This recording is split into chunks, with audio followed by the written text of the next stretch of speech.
Looks like a top and a counterbalance in play. I also see a counterspell looks like it's on the stack here for Joe, so we'll take a look at the deck list here. See what they have put together. Wouldn't be surprised if Karabell is actually using some of Joe's technology, as Joe has played Esper Stoneblade for some time. Well, after Gerard won the Standard Open in Providence with his Ashiok deck, he was building his Esper deck for the Legacy Open. Jokingly said to me, I'm going to play an Ashiok because it's so good, probably going to just cut this Jace the Mind Sculptor. Al has taken that advice to heart. He's playing 3 Jaces, 1 Sorin Lord of Innistrad, and 1 Ashiok Knight, where we were alongside 4 Stoneforges, a Click, and 3 Snapcasters in the main deck. Oh, I love it. Ashiok is sweet. Gerard, eat your heart out. Bernal's going to spin a top. So he's got a Council's Judgment in his hand, draws a copy of Vendilion Click. He'll pass the turn back. Lingering Souls also present in Al's list, taking a page out of the Shaheen Sarani playbook, who's a big advocate of Lingering Souls. Yes, he is. And Dylan Click going to take a look at Jace and a Tundra. Jace going to go to the bottom. Al going to draw a card. Alright. We have just been informed that Joe's Jaces, well, those have been surgically extracted. That's going to make winning a little bit more difficult here for Mr. Bernal. So let's review the tape here. He has 2 copies of Entreat the Angels in his deck, and these 3 Vendilion Clicks. That's how you can win the game. He's got to earn it. Yep. It's not going to be easy. Oh. Jace is easy mode. It really is. Joe's playing in hard mode now. For Karabell, one thing to note, the lands that he has, one that we haven't seen in a very long time, I don't even say in Legacy, just overall, there's a Moorland Haunt in play. Whoa. Yeah. I was going to say, I thought that was a Moorland Haunt, but I caught myself and said, there's just no way that's a Moorland Haunt. Oh, yeah. And this thing used to dominate Standard a little bit in the Blue-White Delver deck. Many a game was lost to Moorland Haunt just removing cards, sometimes holding a Runechanter's Pike, sometimes not. It was quite good. Here comes the Vendilion Click. Karabell's down to 12. You see Bernal at 15. Sometimes you see Esper Stoneblade list with some bizarre utility lands. You see a Dust Bowl every now and again, you know? Joe's been known to play a Dust Bowl. Yeah. Along with Back to Basics. Get him. I know you love that. Yep. Patrick and his strip mines and sinkholes. Yep. The fun police. Here's the Stoneforge Mystic. Joe gonna spin the top. See if he's got 2 on top. Looks like he does. So, counterbalance trigger. No, sir. Get that thing out of here. No big deal. Just some Moorland Haunt food. Absolutely. Spirit token in for 1. This is actually a huge deal. It's going to be really hard for Al to win. But for Al or Joe? I think this is going to be a struggle for Al. Seems like it's a tough game for Joe. He's got no Jaces. He's got to try to win with like creatures. And I mean, Vendilion Click against Moorland Haunt doesn't really line up all that well. Let's see what happens. I mean, I think right now, I mean, Joe's obviously in a pretty good position. It depends if Joe still has Entreat in his deck. Sure. If he has Entreat, I think it's not that challenging. If he's aggressively sorting spirit tokens, that's telling. Gonna spin top. See another plow? This is easy. Easy breezy, beautiful. Yeah. I mean, Al's got nothing going on here, you know? Just a boring old spirit token.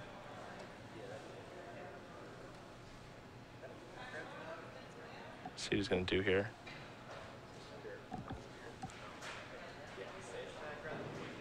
I think he's just gonna draw, okay. There's a sword. So this is the game plan.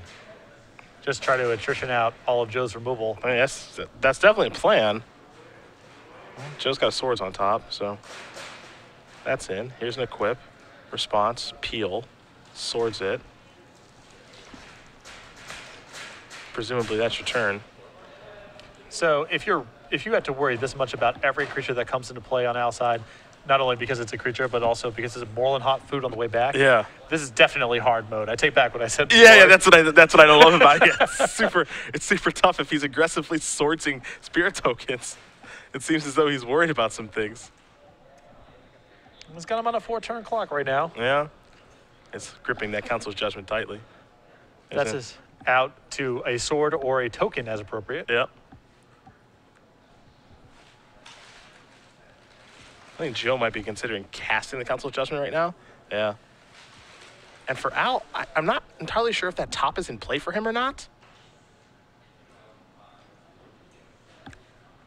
The sword is obviously in play. Yeah, that's what I thought was going to happen. Okay. Because he casts that, and if Al wants to save his top, he has to draw a card. Right. But if he says, okay, Council's Judgment resolves, Joe's like, okay, I will take care of your top because that's in play, and you can't activate top once Council's Judgment is resolving. Okay, that's a batter skull.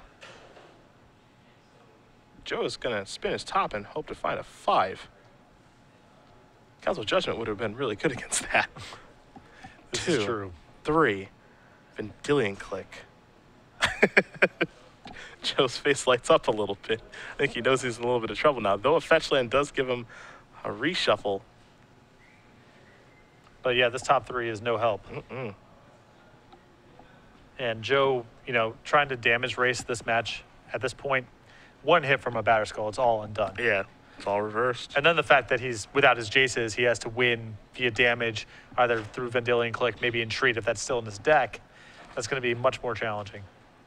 Joe will untap and draw a card here, picks up the fetch land. He's going to spin 1. See what the 3rd card is. Brainstorm. I think I'd rather crack and get a better look.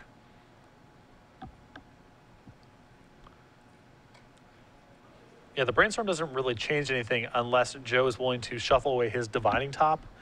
Yeah. And there's just no way that that's happening.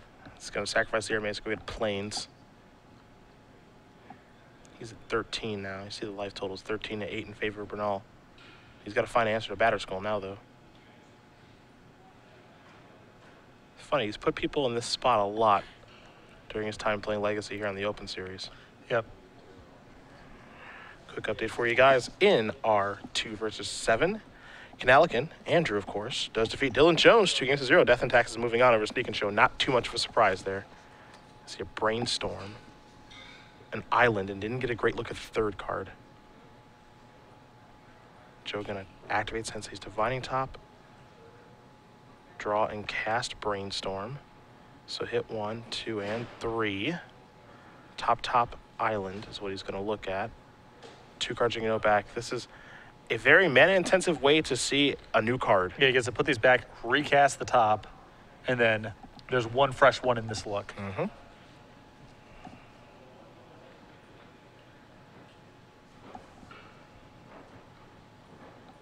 Joe trying to find it, furiously digging for an answer here. And it can't be correct this turn to block and bounce because he's already played a land. He played a Narid Mesa, so. But even in this spot, you know, even if Joe finds, say, Swords to Plowshares, there's still this long-term issue of what the plan is. Yeah, there's a Brainstorm as the new card. Redraws into redraws. Yeah. Top spins and all that jazz. Looks like Joe may have mistapped the mana a little bit. Maybe. What's this going to be? Activate top, draw a card. Well, he had to decide what mana he was going to lock himself out of. Sure. And I think he would rather give himself the opportunity to draw Swords to Plowshares than he would cast the Red Elemental Blast. Joe going to cast a Brainstorm here. We just saw this a moment ago. He's going to do it again. Put 2 cards back. Already played a land for the turn. Now here's an attack for 3. Of course, he's going to have to discard a card, so you have to imagine it's going to be the Island. Yep. Assuming that Al does equip the sword and bash on in.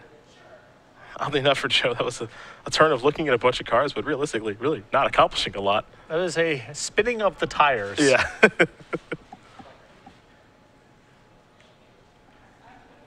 Al's got a good feeling that he's going to get to hit with the sword this turn, which means he's going to get to use all his mana again. So for him, it might make a little bit more sense to play the Stoneforge Mystic pre-combat so he gets to untap all the mana. I think Snapcaster Mage also may be the other card in his hand, which is pretty juicy here. There's Stoneforge. So we're going to look at the grip. He's going to go searching, see if he's got any other equipment to get here. Maybe there's always GT floating around the deck. But nope, nothing there. Just a Squire. But it is something to move equipment onto efficiently in case something happens to this Germ token.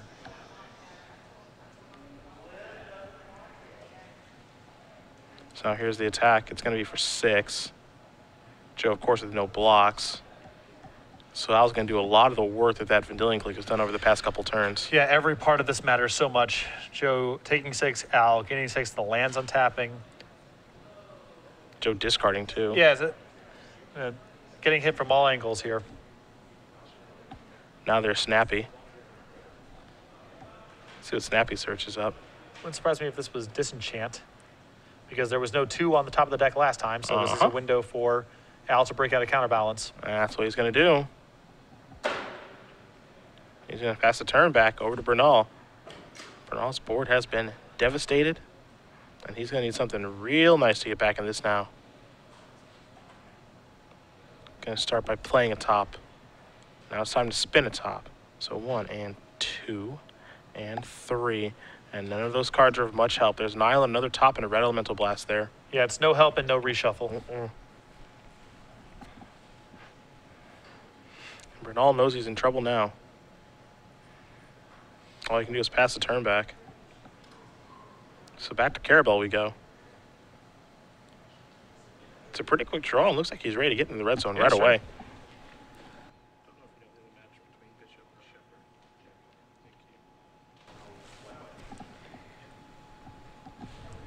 I mean, Al splitting up his equipment here. This diversification works out a little bit better for Joe, as there's a red elemental blast, so he can now blow up the Snapcaster Mage and save himself a little bit of damage. Yeah, actually works out okay.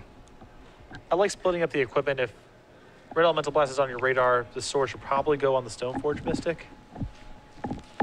Also, if it goes in the Stoneforge Mystic, you can actually beat the Vendilion click in combat, because Joe could simply just say Vendilion click in front of Snapcaster Mage. Correct. Just make a trade there. Yeah.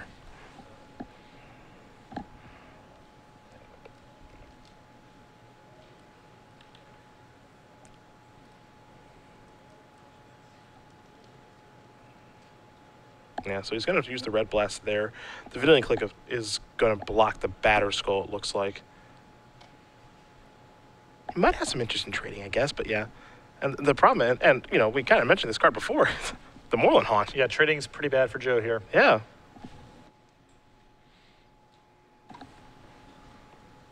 Let's spin the top. I don't know, those cards are pretty poor. Next card's going to be pretty good. So Bernal's going to untap those 6 lands. He'll draw a card. Spin the top again. Is there a Terminus floating around there? It's a Supreme Verdict. Okay. And the Supreme Verdict is not a help because of Moorland Haunt. Yeah, in most circumstances, Supreme Verdict is awesome. You would be thrilled if you were Bernal to find this Wrath effect. I mean, this is pretty unbelievable. I've seen a Moorland Haunt and some lists here and there. I've never seen it play this large of a role in a match before. It's just dialing back the clock to like 2012. Yeah. When Delver decks used to do this to people in Standard. You know, you kill their Delver, you kill their Geist, you do all that stuff, and they're just like, well, whatever. And Joe understands. I mean, he knows that he's just losing to this straight up. Yeah. Let's see what this is. It's a Pithing Needle. Well, that naming top is pretty good. Yep. And he's going to pack it up and pack it in. That's going to do it. Al Karabell's going to win this match over Joe Bernal. 2-1 for Bernal. It's the 12th Open Series top 8, but he is still without a championship as he is dispatched in the quarterfinals. And for Karabell, with his innovative take on Esper Stoneblade, the #1 overall seed, going to the semis. A lot of weirdos. A Sorin, an Ashiok, a Moorland Haunt. And that last card I mentioned there, that was the straw that broke the camel's back in those games. Yeah. Congratulations again to Al Karabell, our #1 overall seed. I'm not entirely sure he's even lost a match yet this weekend. He's moving on. He's going to play against Steven Danik, who's playing, again, Elves. We watched him just a little bit ago. And for Elves, seems like a tough one. Yeah, I think so too. Probably he's got a slightly better matchup here than he does against Miracles, but they're both going to be uphill battles.